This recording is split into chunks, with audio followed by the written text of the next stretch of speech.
morning and welcome to episode 66 of Mystery, Murder, and Magic. I know we've talked a lot about serial killers and female serial killers in the past, but y'all, there's just so many more that we haven't even talked about yet.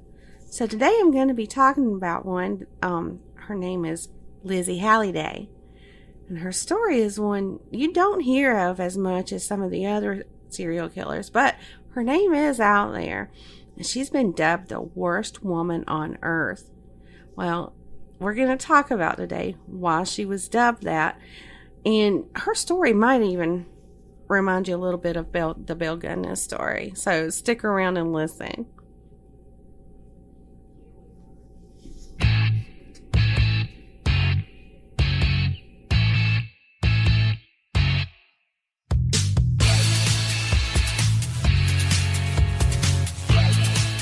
It's Monday, and that means it's time for a new episode of Mystery, Murder, and Magic.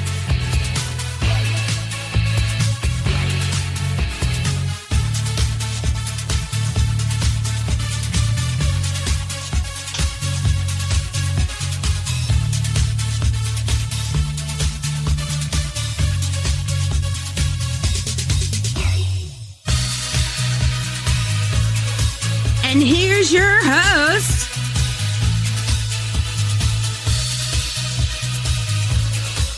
Andrea Lee, and sometimes Alex.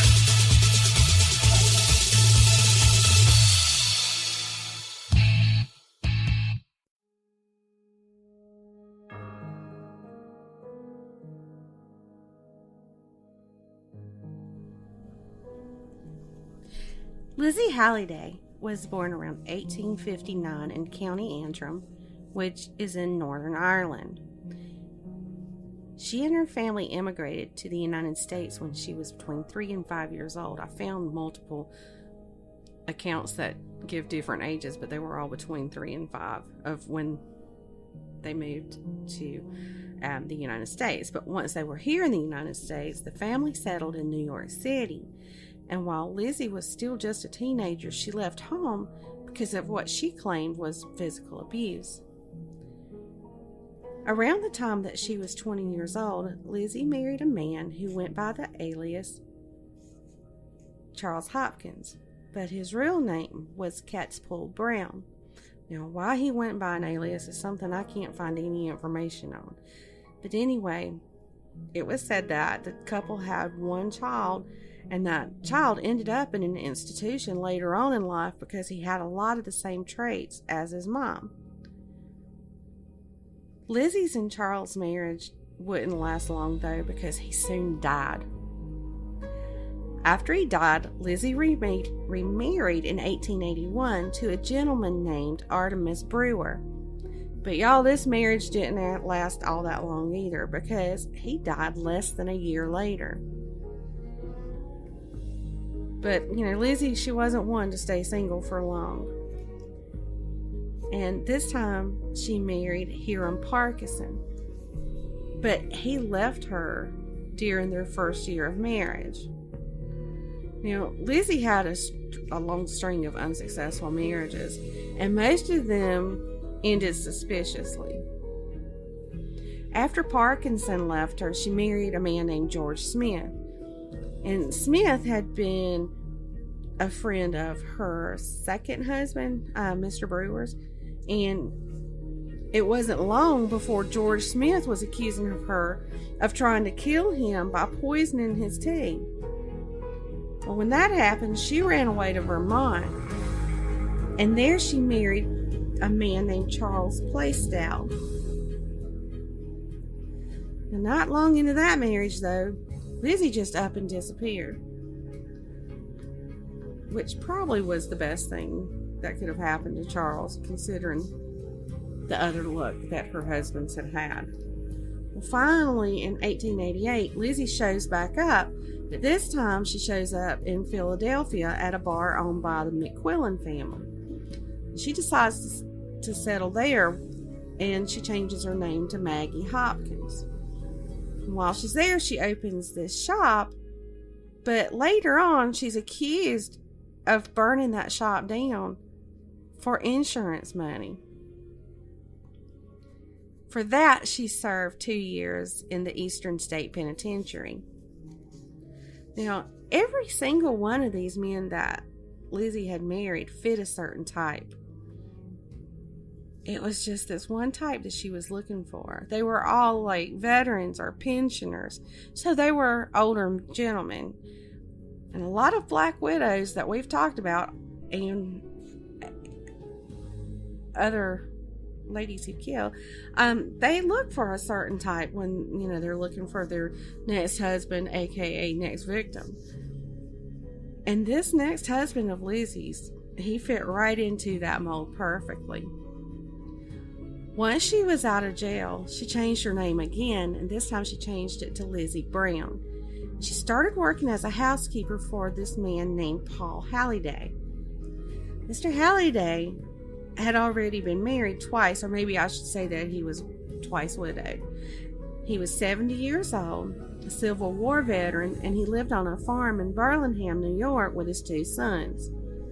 One of those sons, his name was Frank, he was mentally disabled. Well, Mr. Halliday married Lizzie, and things kind of went sideways from there.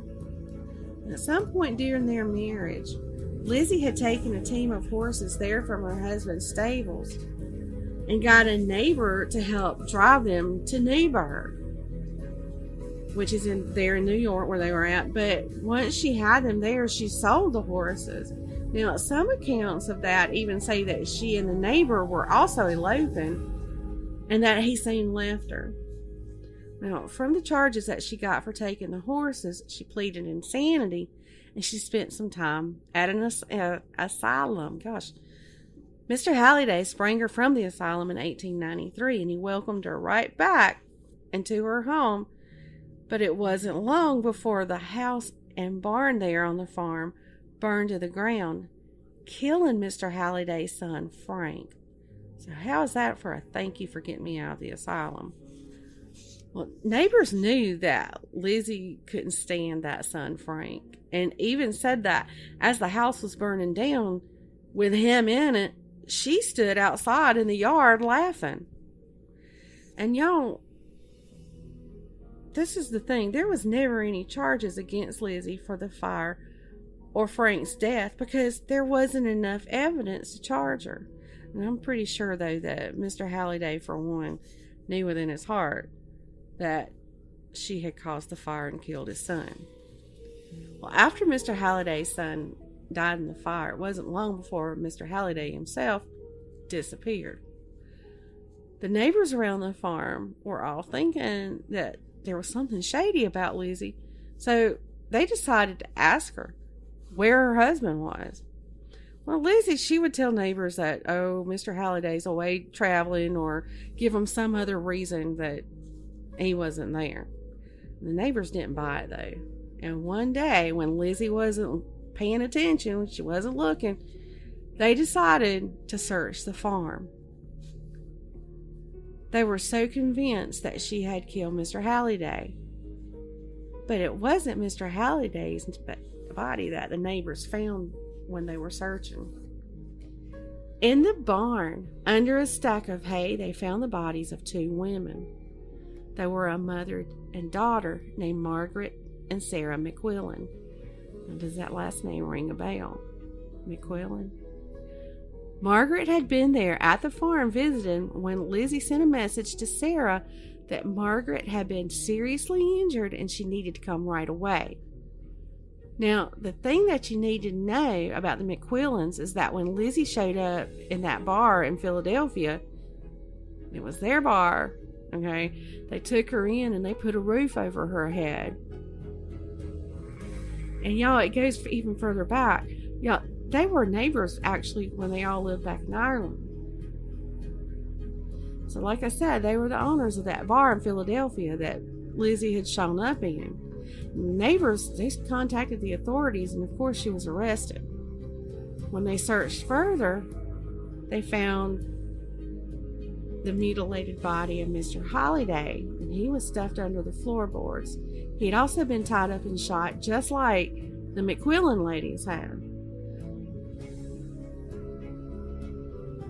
Now, it doesn't tell me, anything that I found, if those floorboards that he was found in was the floorboards of the house or if it had been the barn. But I know that back in those days, the barns didn't have floors, so I'm going to assume that it was the house. But this is my thing. How can you stand to be in that house with that decomposing flesh or body smell coming up through the floorboards? I mean, that alone would be enough reason for me to be like, nope, I ain't putting the body there. And if you've been listening to the podcast for long, remember we did an episode on Dennis Nielsen over in England, and he had put most of his victims under floorboards, and I just couldn't stop thinking about that smell. I mean, it's got to be disgusting to say. I've never smelled a dead body before. Hope I never do, but I can only imagine what that must smell like. But okay, anyway, let's move on. Now, I also should say right here that some of the accounts of Lizzie's life say that the fires happened before she took off with the neighbor and the horses, but in my opinion that doesn't really make sense, because if Mr. Halliday, he suspected her of setting the fire that killed his son, there's no way he would have welcomed her back, right? But then again, if she had taken Mr. Halliday's horses to elope with a neighbor, why would he welcome her then? I mean, it just don't even make any sense to me, so I'm just kind of conflicted on the order of which things happened. Now, once she was in jail for the murders of Mr. Halliday and the McQuillans, she was quite a handful, y'all. Before she went into trial, she attacked the sheriff's wife. She refused to eat. She started a fire in her cell by burning the sheets and stuff that went on the bed. And on several occasions, she tried to kill herself. Now, when she wouldn't eat so that she could get nutrients into her body, it was basically they had to force feed her by putting a tube up her nose and making her eat. And because she couldn't behave herself, they ended up having to chain her to the floor of her prison cell just to keep her out of trouble. And one of those times that she tried to commit suicide, she used a broken piece of glass from a window to cut her throat and arms. But they revived her, and another time she tried to hang herself with the binding from the bottom of her prison dress. But anyway, all that happened before they had chained her to the floor, though. Now, a very brave reporter named Nellie Bly interviewed Lizzie in jail, and she actually interviewed Lizzie twice. Lizzie told Bly that she had murdered more than just those that had those that they had found the bodies of. And with that admission, the authorities began to wonder just how long her crime trail was. Just how many victims were out there. And get this, y'all. Lizzie had been in London around the times that the Jack the Ripper murders were taking place. And circumstantial evidence led Sheriff Harrison Beecher to tie Lizzie to the famous Whitechapel murders that they were, blaming on Jack the Ripper. Now, other than men in London at that time, it was also known that Lizzie mutilated her victims, just as Jack the Ripper had. Plus, Lizzie kept talking about Jack the Ripper while she was there in jail. The sheriff, who also had referenced that said that he also told her that she had mentioned that women had been brought in from New York and been robbed, murdered, cut into small pieces, and thrown into the Hudson River. And it wasn't long before the newspapers there in the area were calling Lizzie the Catskill Ripper. In 1894, Lizzie went on trial for the murders. And she was convicted of the murders of Mr. Halliday and the McQuillan women, but they couldn't find evidence, or sufficient evidence, I guess I should say, to link her to the other murders. She hadn't hidden those bodies right there on the farm, they might not have ever convicted her, maybe not even have caught her or suspected her of killing those people. Lizzie actually became the first woman sentenced to death in the electric chair, but she wouldn't see that fate. The court stepped in and they commuted her sentence. So instead, she was committed to the Mateo Wine Hospital for the criminally insane. And I truly believe that was probably the best place for her, because it was clear that something was just not quite right with Lizzie. But while she was there, she continued her sporadic episodes of insanity, and that's what Mr. Halliday had called what Lizzie had put him through. She tried to escape many times. She attacked the staff on several occasions, and in 1906, she stabbed a nurse named Nellie Wicks 200 times with a pair of scissors, killing her. Now, Lizzie died in that hospital in 1918, and her obituary declared that she was the worst woman on earth. She's buried in an unmarked grave on the grounds of that hospital. Lizzie's connection to the Whitechapel murders were ultimately dismissed, and it's been said that when she was asked if she was Jack the Ripper, she responded with, quote, "Do you think I'm an elephant? That was done by a man." But before those claims were dismissed, it really lit up the newspapers and the public went wild. And I just want to mention here that in 2019, some DNA evidence was found that identified Jack the Ripper, and we're going to talk about that on a very soon upcoming episode. Now, like I said, Lizzie was only convicted for those 3 murders, but you have to wonder just how many other victims she had. She had husbands who died under what I consider mysterious circumstances, because their deaths were soon after they'd married. And then her future crime record leads me back to thinking that she had caused their demise also. And then who knows what happened between the time she disappeared from Vermont and showed up in Philadelphia. I mean, there could have been countless random murders that she was to blame for. Another point I want to make is this. And it seems like lately we hear true crime. Like, it's a popular subject of interest.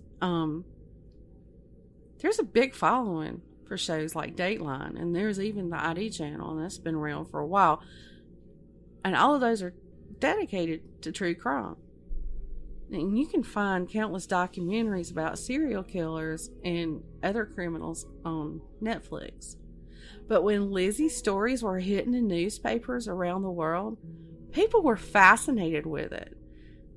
They couldn't wait for the next article to come out about her so they could see, they could read. And a lot of those stories were actually on the front page. So true crime fascination has been around for many years. Well, y'all, that's all I've got for today. We'd love to have you interact with us on our social media accounts, and you can find links for those in the episode description. Come back on Wednesday for an all-new midweek mini, and on Thursday we're going to start something new. Y'all have a great day.